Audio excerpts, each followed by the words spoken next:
I hope that it kind of galvanized a group of guys last year. I think looking back, I don't know maybe moving forward what it did, but it's a unique thing when you're able to accomplish a goal that's so out there. Like there's so many teams in America that want to achieve those types of goals, and for you to be able to achieve those things with a close-knit small group, it's just it kind of brings a family atmosphere to it.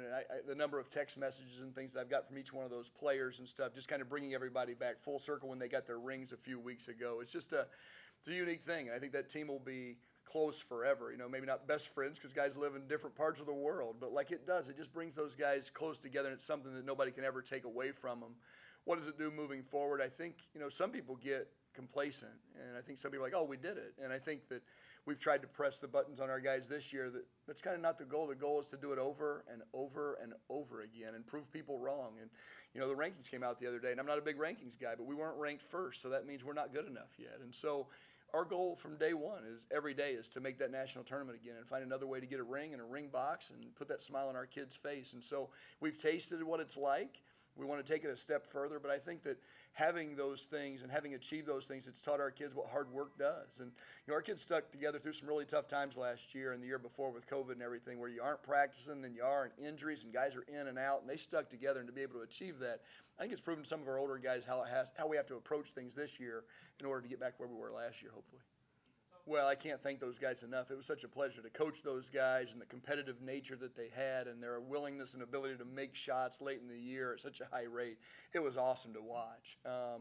That being said, it's a lot of fun as a coach to get new guys too, like to have guys that you can form and mold and talk to, and they don't understand what you're talking about at the beginning. And it's kind of a fun thing to go through that relationship and bring some of our freshmen in and watch film, and they're trying to figure it out. And I'm excited because we got guys that I feel like, and this term's used loosely a lot, but bought in, but they want to be good. They're always in the gym. They're always in here. We've got good guards back. I mean, Licho is a preseason all-conference player, and we got a transfer from Morehouse that's 23 years old that started 30 games at Morehouse last year on a 20-some win team. And so we replaced them. They'll be different in all those things, but in some ways, it'll even be more fun, different ways. They're different types of leaders and different types of players and stuff. And as coaches, it's our job to try to find a way to mold all those guys to go with the guys we have returning to get back to where we were. But you'll never replace guys like Chris and Jaron in a year and think two guys are just going to take their spot. You just try to find a way to bring in a bunch of really good players and find a way to make it work. And I'm excited about the group that we have. So my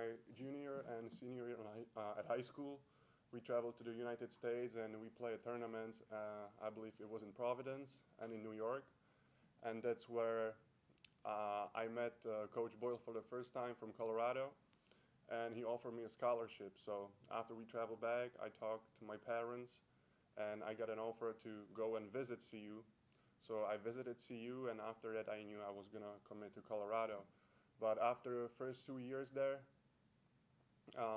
things kind of didn't work out and I needed some change, and that's when Coach Paddock and Coach Robbie back then reached out to me for the first time. And yeah, for the first time I actually didn't decide to join Davenport, but when I decided I want to transfer again and Davenport reached out to me again, that was I knew that this is the right place where to go and where to restart my basketball career. And the second part was the process. The process was actually pretty tough because when I moved to the United States, I didn't really speak English. I didn't know the culture, so the process was pretty tough. But I kind of got used to it, and now I'm here, and I'm enjoying my high life in the United States. It was frustrating. I'm not gonna lie, because that's why we played hard, and that's why we worked hard every day at the practice to get to the GLIAC conference, and get to the postseason. So then when I broke my finger and I wasn't able to play, it was, I didn't feel well, and I had to take some time, get through it, get over it, and it just motivated me for the future. I was working hard the whole summer, and I'm ready to come back this season and put in work.